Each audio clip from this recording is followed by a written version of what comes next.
Asset management company मेरे asset mutual fund ने अपना नया फंड लॉन्च किया है। इस एनएफओ का नाम है मेरे asset Nifty metal ETF fund of fund. इस पर चर्चा के लिए हमारे साथ हमारे खास मेहमान जो है मौजूद हैं। Mirae asset investment manager India के national head ETF sales Umesh Kumar Dayla ji. Sir बहुत बहुत स्वागत है आपका सिप के टिप में।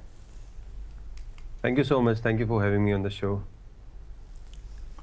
चलिए चर्चा शुरू करने से पहले एक बार इन्फो की डिटेल्स देख लेते हैं, उसके बाद सर से यहाँ पर चर्चा इस इन्फो को लेकर हम लोग करेंगे।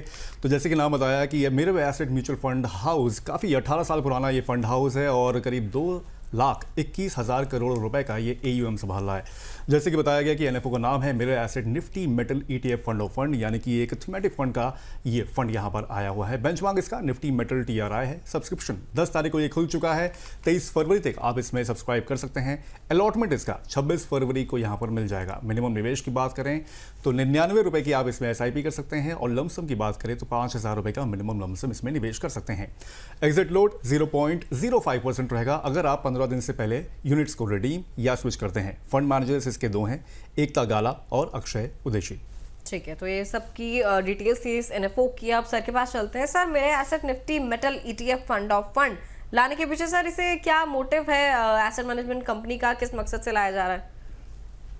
देखिए मैडम, सबसे पहले तो क्या होता है, इन्वेस्टर्स आजकल जिस तरीके के अभी नए नए प्रोडक्ट्स लॉन्च हो रहे हैं थैंक्स टू पैसिव। जब से पैसिव यहाँ शुरू हुआ है इंडिया में, काफ़ी नए इनोवेटिव आइडियाज़ जो एक्टिव साइड में आपको जनरली अवेलेबल नहीं होते हैं, वो अपॉर्चुनिटीज़ आपको अभी पैसिव साइड में मिल रही है। वो उसी तरीके का एक फ़ंड है ये मेटल फंड ऑफ फंड, जो कि मेटल ETF पे बेस्ड है। सो यहाँ पे जैसे नॉर्मल ETF में होता है कि आप जाके स्टॉक खरीदते हो या नॉर्मली स्टॉक खरीदते हो, यहाँ पे आप डायरेक्टली स्टॉक ना खरीद के अंडरलाइंग ETF जो मेटल ETF हमारे पास ऑलरेडी है, उस मेटल ETF की यूनिट्स को ये बाय करेगा। तो ऑब्जेक्टिव इसके पीछे ये है लॉन्च करने की कि जो वो निवेशक जिनको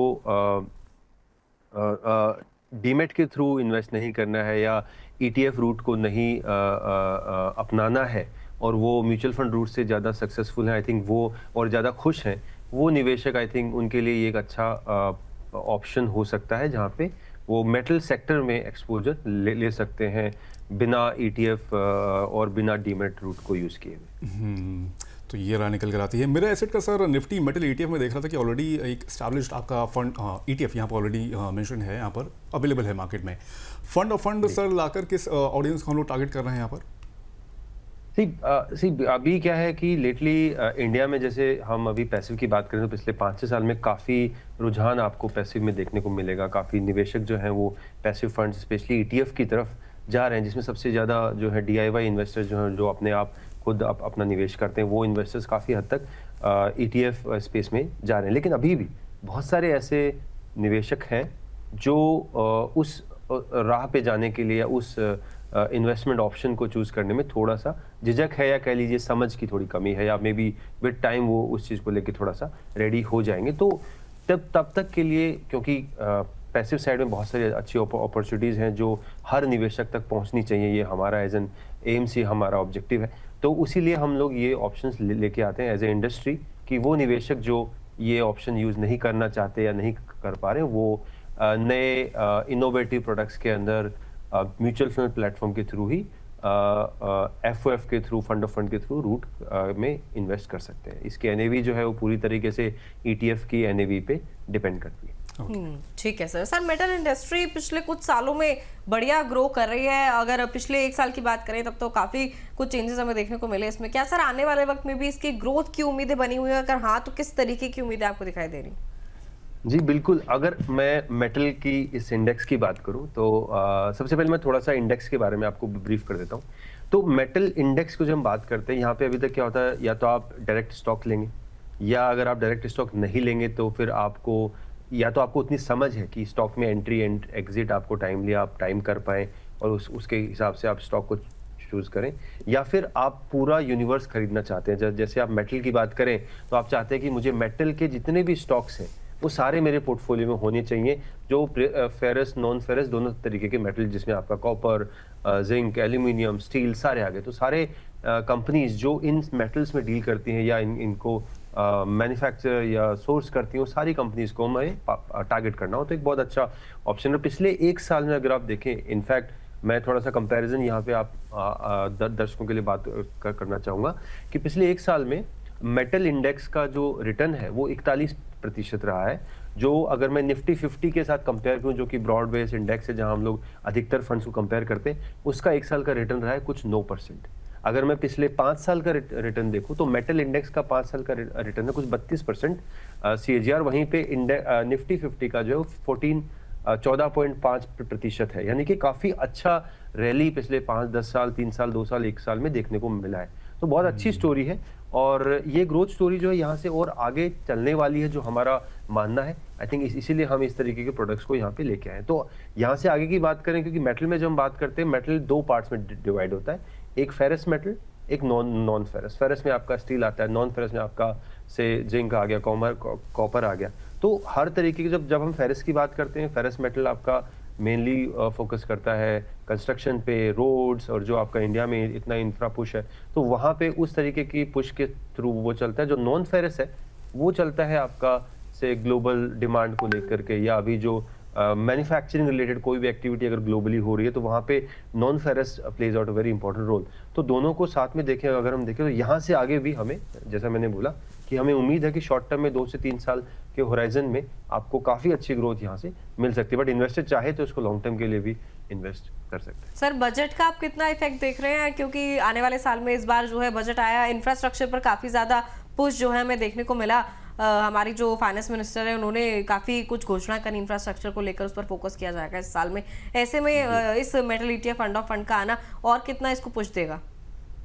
देखिए, किसी भी कंट्री में, स्पेशली कंट्री लाइक इंडिया जहाँ पे हम अभी डेवलपिंग फेज में हैं, चाहे हमारी पर कैपिटा इनकम हो, चाहे हमारी इंफ्रास्ट्रक्चर रिलेटेड चीज़ें हो, जहाँ पे गवर्नमेंट क्लियरली फोकस कर रही है कि हमें उस चीज़ को डेवलप करना है, वहाँ पे जैसे मैंने बोला फेरस स्टील में आपका स्टील आता है। स्टील के अंदर जैसे अगर कंस्ट्रक्शन बढ़ता है, चाहे आपके रोड्स हो, पोर्ट्स हो, या आपका बाकी कोई इंफ्रास्ट्रक्चर रिलेटेड कोई भी डेवलपमेंट है, वहाँ पे आपको फेरस मेटल का यूज़ काफ़ी होता है। तो वो एक अच्छा एक यू कैन से मूव है, अच्छा एक पुश है मेटल इंडेक्स के लिए।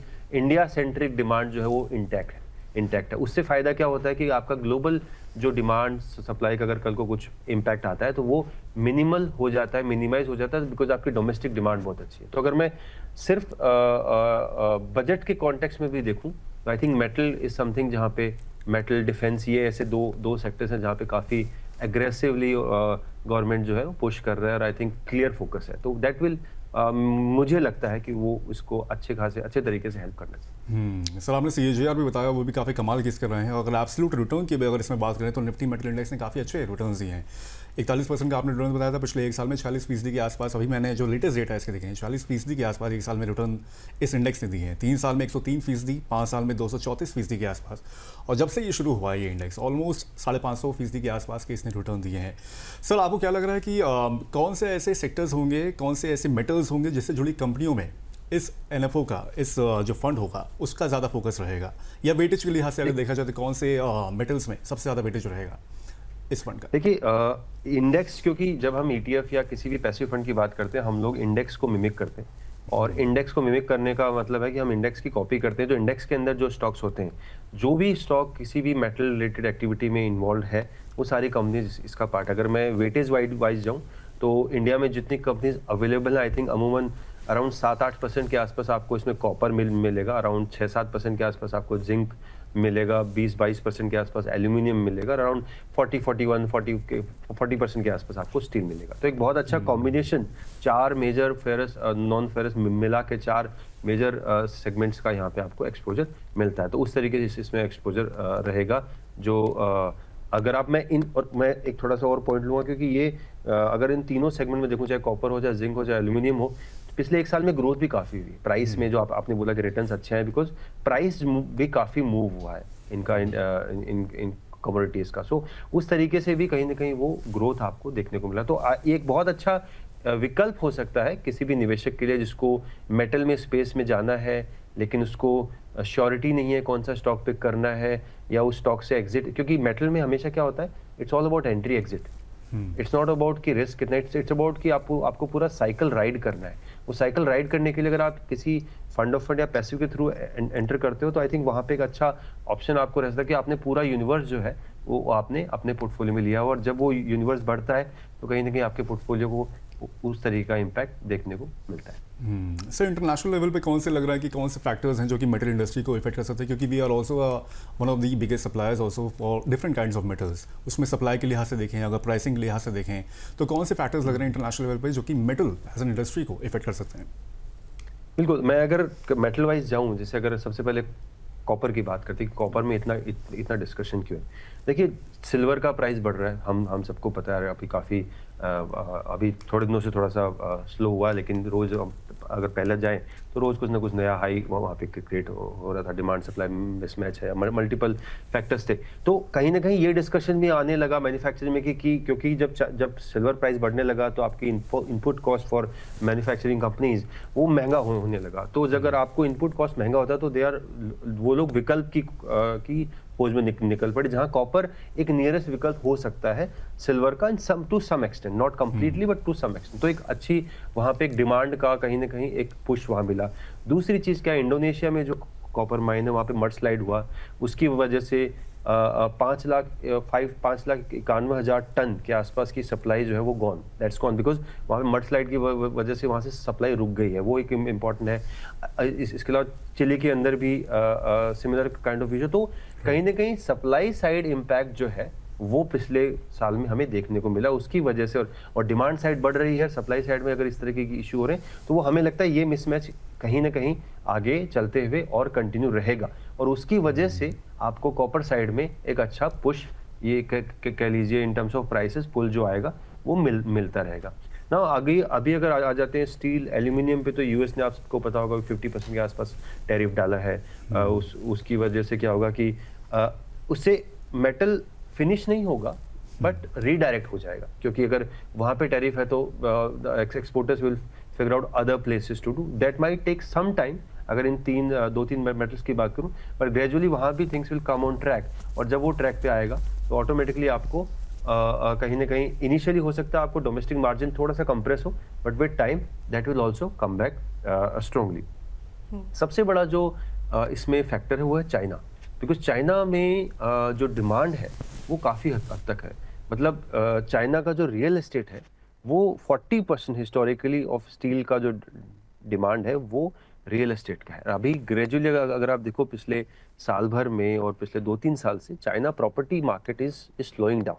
अभी हमें थोड़े से ग्रीन शूट देखने को मिले हैं, जहां इन्वेस्टर्स एग्जिट कर रहे हैं या थोड़ा सा पुश बैक आया है। तो वहां पे वो डिमांड साइड में थोड़ा इम्पैक्ट हो सकता है, थोड़े दिन और देखने को मिले, कुछ महीने। लेकिन जैसा मैंने बोला, इंडिया में डिमांड ऑटोमेटिकली इंटैक्ट है, तो वो कहीं ना कहीं उस चीज़ को नॉर्मलाइज करने की कोशिश वहाँ पे रहेगी। दैट इज ऑल्सो इम्पॉर्टेंट यहाँ पे।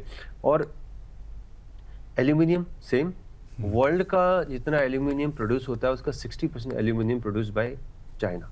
China we all know that there is a problem.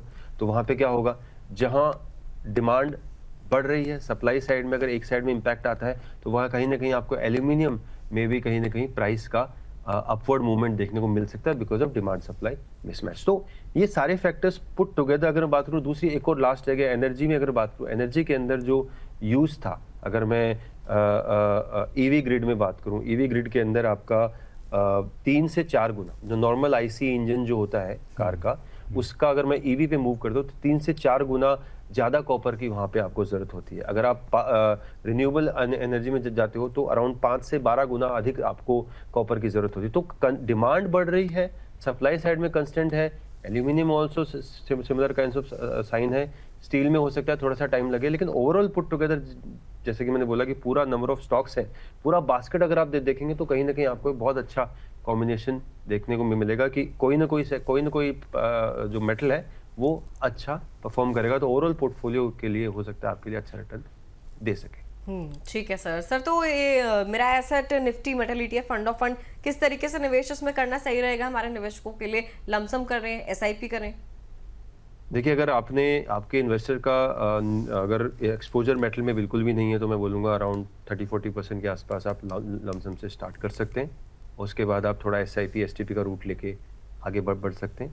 3 से 5 साल का हॉराइजन लेके इन्वेस्ट करें, लेकिन ये भी ध्यान में रखें सिंस इट्स अ सेक्टर तो volatility as compare to normal plain vanilla broad based fund हो सकता है यहाँ पे आपको थोड़ी सी ज़्यादा मिले, तो वो आप ध्यान में रख के ही इसमें निवेश करें। लेकिन क्या ये पोर्टफोलियो के लिए एक अच्छा विकल्प साबित हो सकता है, जहाँ पे आपको अगर गोल्ड सिल्वर की आपने रैली देखी, अभी आपको मेटल के अंदर अगर आपको हमें दिख रहा है कि वो हो रहा है, we want to capture it, I think एक अच्छा प्रोडक्ट आपके पोर्टफोलियो के लिए साबित हो सकता है। सर मैं रिस्क को भी थोड़ा सा यहाँ पर समझना चाहूँगा। मेटल्स में रैली तो सर काफ़ी अच्छी आई हुई थी, मतलब पिछले कुछ सालों को अगर हम लोग देखें, लेकिन it's also very cyclical also.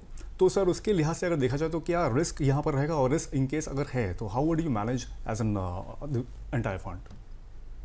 तो देखिए रिस्क तो हर चीज़ में है। अगर आप निवेश की बात करें तो ऑब्वियसली इक्विटी साइड में जाएंगे थोड़ा और ज़्यादा होता है। जैसे आप सेक्टर में जाते हैं तो आपका रिस्क या वो रिस्क नहीं, मैं इसको वॉलेटिलिटी कहूँगा, वॉलेटिलिटी आपकी थोड़ी और ज़्यादा हो जाती है। बिकॉज जब आप मेटल की बात करते हो तो उसका साइकिल थोड़ा लंबा होता है, क्योंकि इसमें मल्टीपल मेटल्स आते हैं और हर मेटल का अपना पॉजिटिव नेगेटिव अपने रीजंस हैं for the impact. So keeping that horizon, keeping that कि अगर मेटल का साइकिल बहुत लंबा है तो वहाँ पे आपका एंट्री एग्जिट कई बार बहुत मायने रखता है। तो जैसे मैंने स्टार्टिंग में भी कहा कि बहुत लोग बोलते हैं कि ठीक है मेटल मुझे पता है तो मैं स्टॉक क्यों ना बाय कर लूँ। स्टॉक में प्रॉब्लम क्या होता है, आपका एंट्री एग्जिट समझना, और एंट्री एग्जिट टाइम पे एंट्री और एग्जिट करना इज वेरी इंपॉर्टेंट। बहुत लोग कर पाते हैं, बहुत लोग नहीं कर पाते। जब आप नहीं कर पाते तो आप you left with volatility only in your portfolio instead of returns. यहाँ पे ये जो प्रोडक्ट है, बिकॉज एक तो ये डाइवर्सिफाइड है, विद इन मेटल आपको नंबर ऑफ स्टॉक्स मिल रहे हैं और एक मेटल में फोकस ना करके मल्टीपल मेटल्स में फोकस है। तो वहीं पे कहीं ना कहीं थोड़ा आप volatility as compare to going for one metal one stock काफ़ी हद तक आपकी यहाँ पे मिटिगेट होती है। दूसरी चीज़ क्या है, क्योंकि प्रोफेशनली मैनेज्ड है तो हम लोग भी उसको जो अंडरलाइंग इंडेक्स है उसको हम लोग रेप्लिकेट करते हैं। जब रीबैलेंसिंग होगा तब तक हम भी उसको रीबैलेंस करेंगे। यहाँ पे बिकॉज ये पैसिव प्लेटफॉर्म पे है तो इस पर कोई भी एक्टिव कॉल नहीं है, फंड मैनेजर अपनी तरफ से कोई भी स्टॉक को बाय सेल नहीं कर सकता है, वो कंप्लीटली इंडेक्स को फॉलो करेगा। तो इन्वेस्टर के साथ प्लस पॉइंट क्या है कि आपका जो अंडरलाइंग इंडेक्स में क्या हो रहा है आप सिंपली आप खुद चेक कर सकते हैं, और accordingly you can also assume कि similar kind of traction, similar kind of change मेरे पोर्टफोलियो में भी आने वाले समय में देखने को मिल सकता है। तो साइकिल लंबा है, वॉलेटिलिटी रहेगी बिकॉज ये वॉलेटाइल है, बट इसमें नंबर ऑफ स्टॉक्स बहुत है तो हो सकता है आपका volatility as compare to normal stock जो है